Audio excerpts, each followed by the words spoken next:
Memorial Day is complex, isn't it? It's not so much a holiday to be celebrated, but more of a holy day to be observed, a sacred day to honor the valor and sacrifice of military service people who died in war, while also railing against war itself. A day of pride and a day of mourning, a day of ambivalence and paradox, a day of grief and survivor guilt, a day when heroism and moral injury coexist, a day that, if we are honest, is a day to recognize that we can be both fascinated and repulsed by war. It's as if we as a people, our human family, is enthralled and held captive by war. Our first duty on Memorial Day is to pay respect to our war dead and to hold their families in love as they place wreaths on graves and light candles of memory. Our duty is to remember with them, recalling the lives of their loved ones, people who had favorite foods and hobbies, people who laughed and cried, people who had hopes and dreams and visions and ambitions for the future. To remember them, that however their military service was chosen or chosen for them, through family tradition, through a sense of patriotic duty, from a deep commitment to service, as a pathway out of poverty and the promise of better life through education and training, through conscripted mandatory service, whatever their station in life, however they came to serve, wherever they served, and in whatever capacity. Our duty is to give equal honor to all who did not come home alive. Our duty on Memorial Day also is to not look away from the complexities of war, not to gloss over, forget, or deny the atrocity that war is. For all the valor and courage, the bravery and sacrifice of those who fight, I contend that there are no winners in war. It is only the honest memory that there is hope for a different future, hope for a true and lasting peace. It is my firm conviction that we honor our war dead by working for peace, a peace that is more than the absence of war, a peace that is known by the presence of justice. Not a justice of vengeance and a punishment, but a justice of fairness and equity. For me, the understanding that there are no winners in war has developed over a lifetime. It certainly wasn't taught that way in my childhood. Quite the opposite, in fact. My formative years were post-World War II, the war to end all wars and make the world safe for democracy. Since then, there have been major wars in Korea, Vietnam, Iraq, and Afghanistan. And all who fought in these and any wars are deserving of our respect and honor.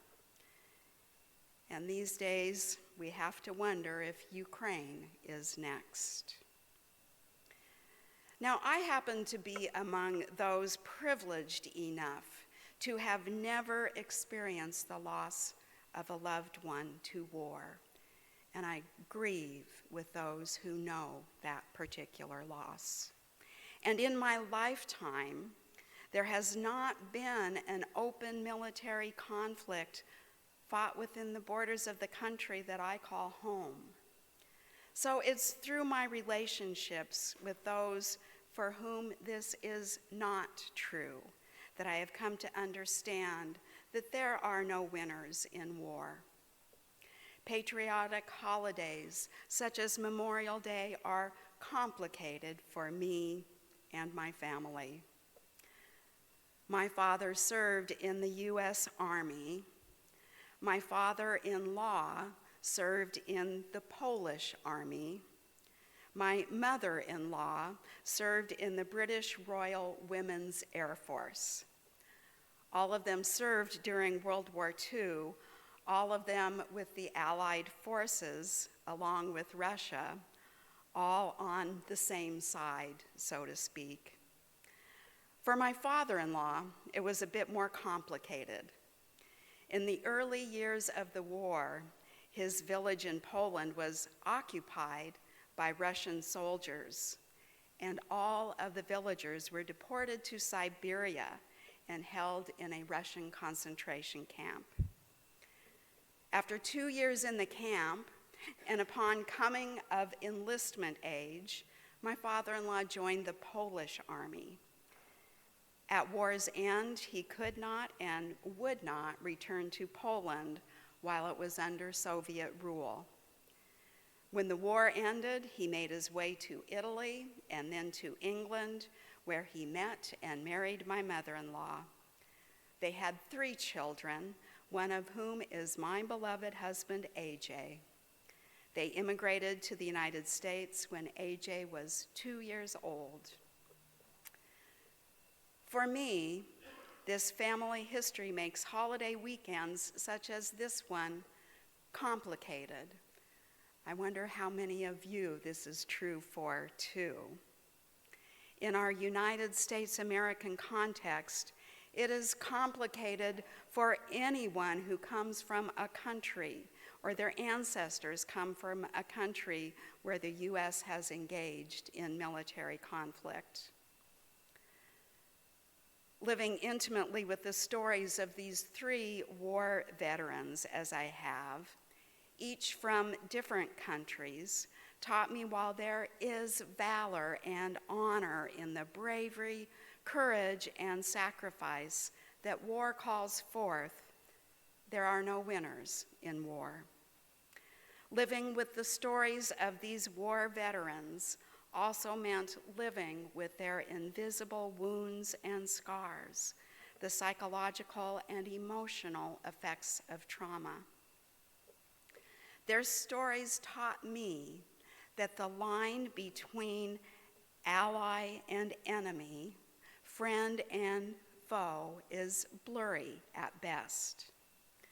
And as our world grows increasingly more multicultural and multi-ethnic, when our familial and neighborly relationships aren't as bound by artificial borders of nations and states as they once were, it seems that we would be able to see that there is no winning at war. Profiting, yes, but there is no winning. And yet, we seem to find ourselves in thrall, captivated, maybe even addicted to war. Chris Hedges, award-winning journalist and war correspondent, talks about this phenomenon in his book, War is a Force That Gives Us Meaning. It is as on point now as it was when it was first published in 2002. You can think of all that has happened since 2002. It's on point now, especially in light of the ensuing 20 years of war in Iraq and Afghanistan that we are no longer involved in. I commend the book to you and offer just a little sampling of some of what Hedges has to say.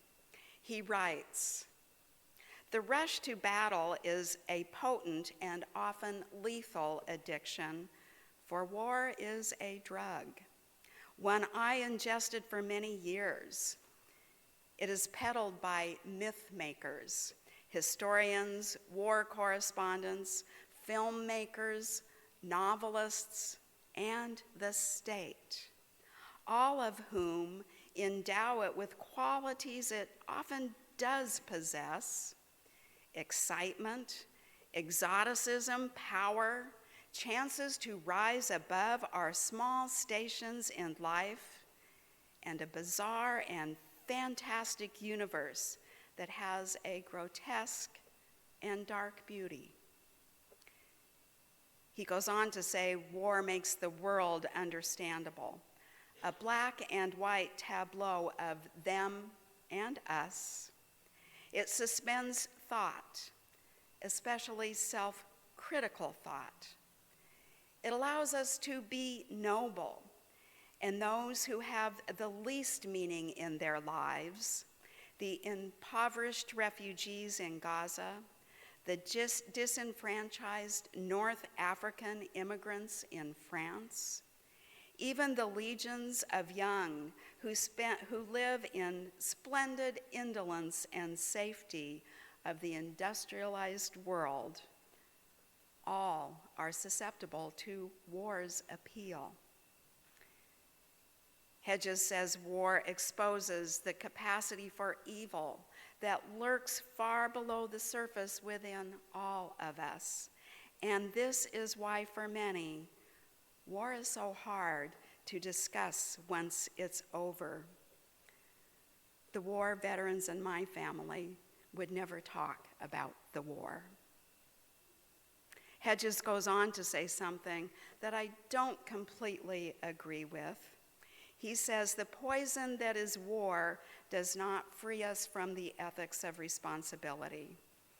There are times when we must take this poison, he says, just as a person with cancer accepts chemotherapy to live.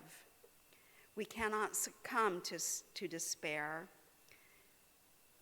And again, quoting Hedges, force is, and I suspect always will be, a part of the human condition. There are many times when the force wielded by one immoral faction must be countered with a faction that, while never moral, is perhaps less immoral. So here's my objection to this line of thought. This observation that Hedges makes gets at the essential ambiguity and paradox of war. In Hedges' way of thinking, we can't live with it and we can't live without it. If this is true, then we are condemned to endless moral injury. Moral injury is that which occurs when we engage in actions which run counter to our own moral code. That one action may be less immoral than another doesn't mitigate the harm or the injury. Taking chemotherapy for cancer is a choice made by an individual. It's theirs to accept or refuse. The same is not true of war.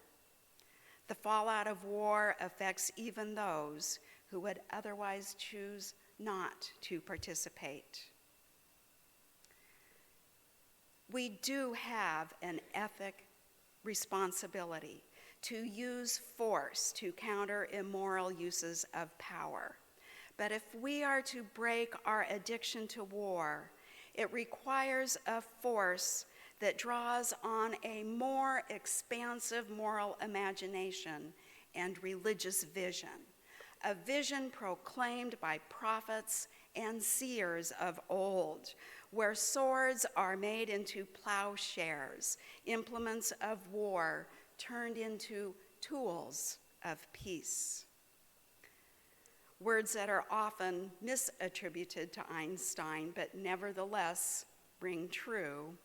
Insanity is doing the same thing over and over and expecting different results. War never has been and never will be the means by which peace is achieved. War may achieve other ends, but peace is not among them. We need a moral imagination that believes peace is possible. The only possible force that can bring it about is a nonviolent force, what Gandhi called satyagraha, what Martin Luther King called soul force, what I call love. The kind of love that is the very purpose and meaning of our lives, the kind of love that is at the center of our Unitarian Universalist faith, a broad and expansive love that leaves no one out. Memorial Day is a day of memory and hope, war and peace. It is by remembering the complete reality of war and the full humanity of those who sacrifice their lives in the fighting of wars. It is only in remembering this that we have a hope of achieving peace. We honor our war dead, not by sending more to suffer the same fate, but by dedicating ourselves to working for peace, a lasting peace that is more than the absence of war, a peace that is the presence of justice, not a justice of retribution and punishment, but a justice of mercy and kindness, equity and fairness, the peace of taps, that single note melody that signals safety and security for all. May our yearnings for peace stir us to action. May it be so. Amen, and blessed be.